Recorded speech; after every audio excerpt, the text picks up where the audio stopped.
मुठभेड़ धमाके ने दर्जनों अफराद को सोगवार छोड़ दिया। इस धमाके में इकरामुल्लाह खान नामी एक नौजवान एक दोस्त समेत जख्मी हुए।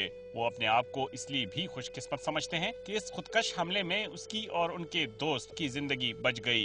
ये मेरा सामने जो इस बेंच पे लेटा हुआ है, ये दोस्त था, मलक नाम है उसका, मलक उससे पुकारा जाता है।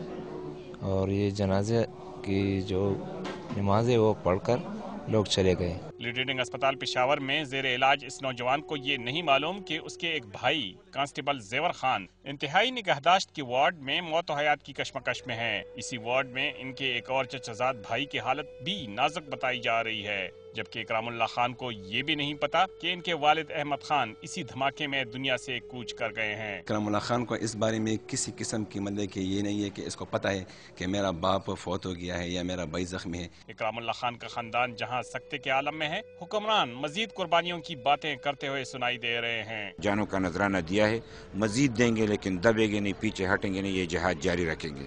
इकरामुल्लाह खान ही वो वाहिद मिसाल नहीं, इकरामुल्लाह खान जैसे कई जख्मियों के अजीज उनसे बिछड़ चुके हैं, जबकि एक ही खानदान के मुतअद्दिद जख्मी इसी अस्पताल में जेर इलाज हैं।